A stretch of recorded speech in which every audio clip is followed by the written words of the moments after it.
নমস্কার বন্ধুরা, রুমাস blog cooking চ্যানেলে সবাইকে স্বাগত। আজকে আমি যে রেসিপিটা আপনাদের সঙ্গে শেয়ার করব, এটা একটি নিরামিষ ছানার রেসিপি। এটি খেতে অসাধারণ লাগে। লুচি, পরোটা, নান, রাইস সব কিছুর সাথে খেতে এই ছানার নিরামিষ রেসিপিটা খেতে খুবই ভালো লাগে। ভিডিওটা প্রথম থেকে শেষ অবধি দেখার জন্য অনুরোধ রইল। এবার চলুন দেখে নেওয়া যাক এই রেসিপিটা করতে কি কি লাগছে। আমি এখানে একটা মশলা তৈরি করে নেব। তার জন্য আমি এখানে নিয়েছি লবঙ্গ, মৌরি, ছোটো এলাচ, শুকনো লঙ্কা, ধনে আর জিরে। আমি এটাকে একটু হালকা ভেজে নেব। যতক্ষণ এটা থেকে সুন্দর গন্ধ বেরোবে ততক্ষণ এটাকে আমি সুন্দর করে একটু ভেজে নেব।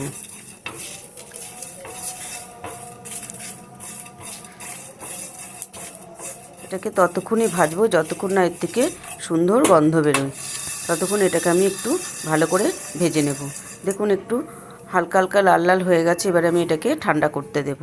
আমি এখানে পনিরগুলোকে কেটে নিয়েছি। পনিরগুলোকে আমি এরকম করে কেটে নিয়েছি, দিয়ে আমি এখানে গরম জলে ভিজিয়ে রেখেছিলাম। তাহলে পনিরটা আরও সফট হয়ে যাবে এভাবে ভিজিয়ে রাখলে। এবার আমি একটা পেস্ট তৈরি করে নেব। আমি এখানে 50 গ্রামের মতন আধ ভাঙা কাজু নিয়েছি, আর দেবো এর মধ্যে কয়েক টুকরো পনির। এর থেকে কয়েক টুকরো পনির আমি এর মধ্যে দিয়ে দেব। দিয়ে আমি একটা পেস্ট তৈরি করে নেব।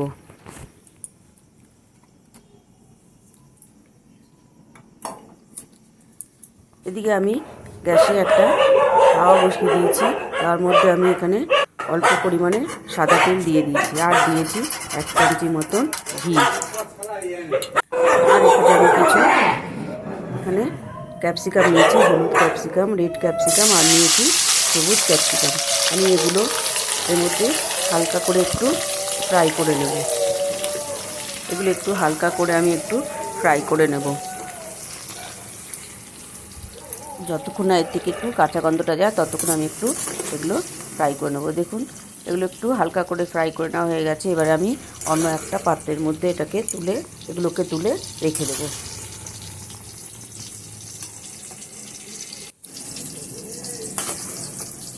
এবারে যে তেলটা আছে এই তেলটার মধ্যে আমি একটু কিছু মশলা ফোড়ন দেবো। আমি একটু দিলাম জয়িত্রী, 3টে ছোটো এলাচ, 3-4টে ছোটো এলাচ, আর দিলাম একটু দারচিনি, আর দিলাম একটা বড় এলাচ। এই ফোড়নের থেকে যতক্ষণ না সুন্দর গন্ধ বেরোবে ততক্ষণ আমি এটাকে ভেজে নেব। তারপরে আমি যে পেস্টটা, কাজু আর পনিরের পেস্টটা করেছিলাম, সেই পেস্টটা আমি এর মধ্যে দিয়ে দেবো। মিক্সির বাটিটা ধুয়ে আমি জলটা এর মধ্যে দিয়ে দেবো। দিয়ে ভালো করে আমি তেলের সাথে মশলার সাথে ভালো করে পেস্টটাকে নেড়ে চেড়ে মিশিয়ে দেবো। আমি এতে পরিমাণ মতো নুন দিয়ে দিলাম। যতটা নুনের প্রয়োজন আমি ততটা নুনের মধ্যে দিয়ে দিলাম। দিয়ে ভালো করে মশলাটাকে আমি ভালো করে কষিয়ে নেব। তারপরে আমি এখানে ফেটিয়ে নেওয়া টক দই আমি এখানে দিয়ে দিলাম। টক দইটা দিতে হবে, আর এখানে খুন্তিটাকে নাড়াতে হবে, নাহলে টক দইটা কেটে যাওয়ার ভয় থাকবে। সেই জন্য টক দইটা দিতে হবে, আর এখানে খুন্তিটাকে ভালো করে নাড়িয়ে মিশিয়ে নিতে হবে। দেখুন আস্তে আস্তে গ্রেভিটা অনেকটাই ঘন হয়ে এসছে।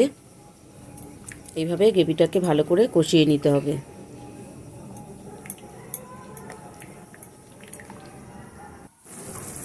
দেখুন কত সুন্দর ফুটে উঠেছে গ্রেভিটা, আস্তে আস্তে ঘন হতে শুরু করেছে। এভাবেই ভালো করে গ্রেভিটাকে জাল দিয়ে নিতে হবে। যতক্ষণ না এটা ভালো করে এটার কাঁচা গন্ধটা চলে যায় ততক্ষণ এটাকে ভালো করে কষিয়ে নিতে হবে।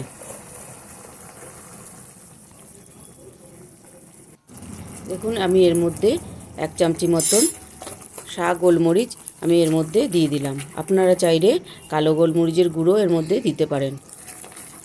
ভালো করে গোলমরিচের গুঁড়োটা দিয়ে ভালো করে আমি নেড়ে চেড়ে মিশিয়ে দিলাম।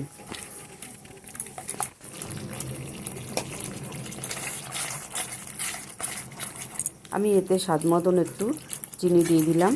দিয়ে ভালো করে চিনিটা দিয়েও আমি একটু ভালো করে নেড়ে চেড়ে মিশিয়ে দিতে হবে।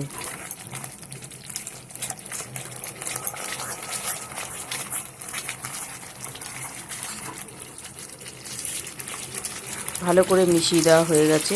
এরপরে আমি এখানে পরিমাণ মতন দুধ দিয়ে দেবো। দুধটা দিয়েও ভালো করে এর মধ্যে ভালো করে এই মশলার সঙ্গে ভালো করে মিশিয়ে দিতে হবে। আমার মনে হচ্ছে আরেকটু দুধের প্রয়োজন আছে, সেই জন্য আমি আরেকটু দুধ এর মধ্যে অ্যাড করে দিলাম। দিয়ে ভালো করে দুধটা দিয়ে মিশিয়ে দেবো। দেখুন ভালো করে আমার কষানো হয়ে গেছে। এবারে গরম জলে ভিজিয়ে রাখা যে পনিরগুলো ছিল সেই পনিরগুলো আমি এর মধ্যে দিয়ে দিলাম। পনিরগুলো এর মধ্যে দিয়ে ভালো করে একটু নেড়েচেড়ে গ্রেভিটার সঙ্গে মিশিয়ে দিতে হবে। এরপরে এর মধ্যে আমি দিয়ে দিলাম যে ভাজা মশলাটা করে রেখেছিলাম, সেই ভাজা মশলাটা আমি এর মধ্যে দিয়ে দিলাম। আর দিয়ে দেবো একটু কসুরি মেথি।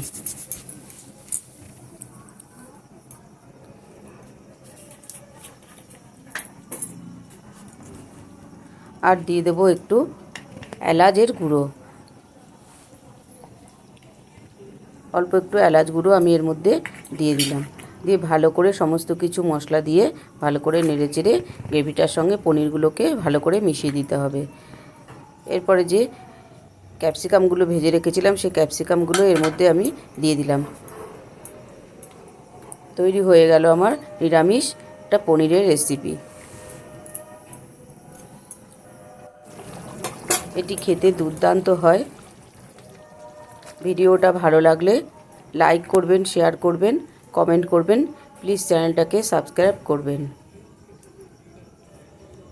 রেসিপিটা ভালো লাগলে বাড়িতে অবশ্যই একবার ট্রাই করে দেখতে পারেন।